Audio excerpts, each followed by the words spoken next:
It is the Bengals and the Cowboys. Probably not the matchup that ESPN was hoping for when they got this one in the spring when the schedule got put together. But we're bringing our guy Clarence Hill now to sort this one out and preview this game for us tonight. Clarence, of course, doing a great job with DLLS.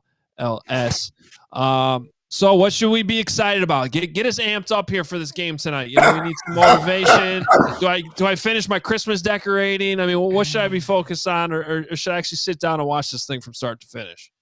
Do you like points? Do you like Joe Burrow playing MVP level play? Jamar Chase? Do you like points? Yeah. I mean, how can you not want to see Joe Burrow going against this Cowboys defense? The good news for the Cowboys is they could have Trevon Diggs and Deron Bland back in the lineup at cornerback for the first time all season.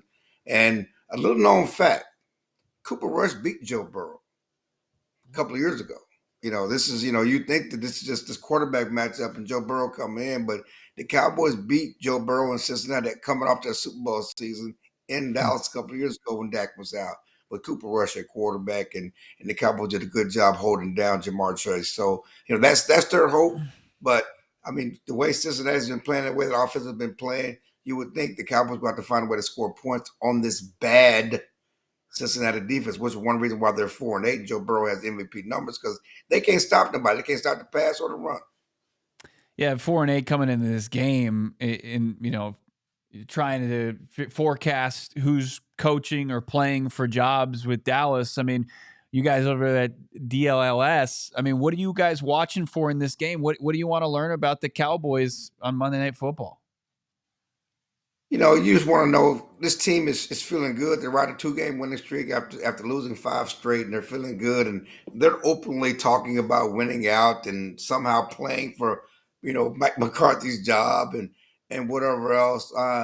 Dak's not here. Certainly Cooper Rush is going to be the backup quarterback. He's not going to be the future quarterback for the Cowboys team. But you want to see, defensively, you want to see the continued improvement of DeMarvion Overshawn playing next to Micah Parsons. That 1-2 punch has been devastating, and certainly Micah Parsons has been on a tear since he's been back.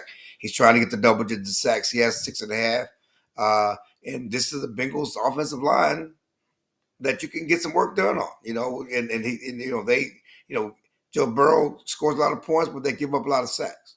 And so you want to see what Micah can do, and you want to see the continued improvement of Marvion Overshawn, who to me should be a Pro Bowler this year, but he is a special player. If you go back to the play he had against the Giants, Thanksgiving, it seemed like it was so long ago when the Cowboys played, so they're rested. They haven't played since Thanksgiving, and so they got some guys who didn't play in that game who should be back. They're rested, healed, and ready to make this final run. But they're trying to build some. They're trying to build momentum. Certainly, they got a 2% chance of making the playoffs, even if they win this game. So, that's pretty much off the table. But they want to build some momentum toward next year. So I saw Dak gave McCarthy, kind of an endorsement this past week. And you just mentioned it there, too, a couple moments ago. Like, is this a real thing? The Cowboys trying to save Mike McCarthy's job here down the stretch? I mean, I think the die is already cast. I mean, he won 12 games 3 straight years, right? 12 games 3 straight years, and he did not get a contract extension. Mike McCarthy came into this season. Jerry Jones said he was putting pressure on all the coaches to go further, to do more, to earn a job for 2025. All the whole coaching staff's on 1-year deals. And I know they've had injuries, and I know Jerry has not played has created a bad environment when you don't improve the team in the offseason. You wait till August to sign Dak and CD. You didn't give Mike McCarthy a chance, but how can you sell bringing him back to the fan base? How can you sell that if they don't not just make the playoffs, but go further in the playoffs? I mean, what's realistic? Them finishing 7-10? Know if they can win out and go 10-7, but how can you sell that? You don't give him a contract at 12-5. How you gonna give him a contract at 9-8 or 8-9 or 7-10 or something like that?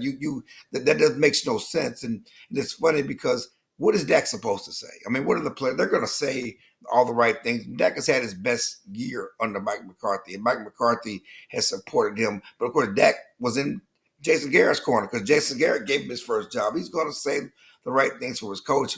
But just like Jerry Jones would do, last week he was asked about Dak's comments about Mike McCarthy.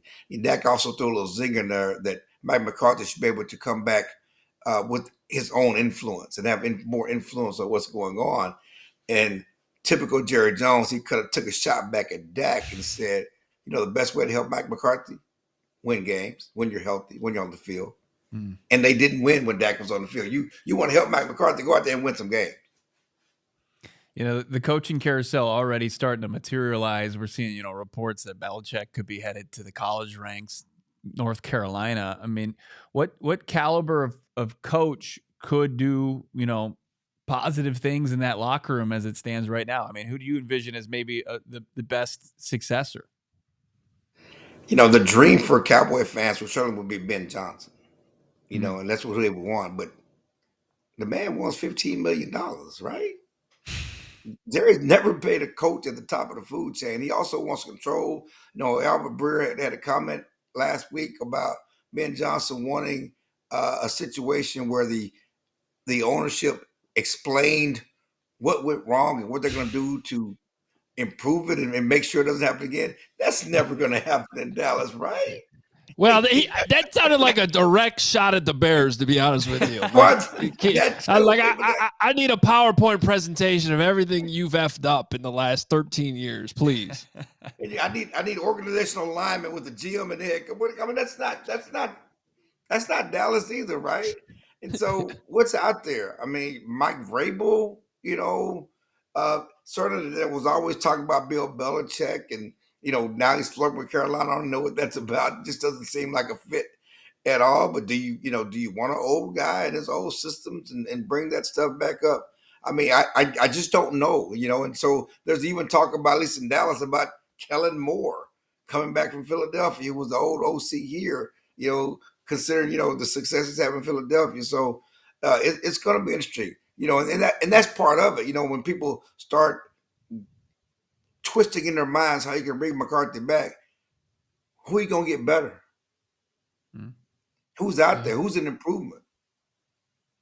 That's a good question, and that's always the risk when you're in a situation like the Cowboys are in, when you do have a coach that did win 12 games 3 years in a row.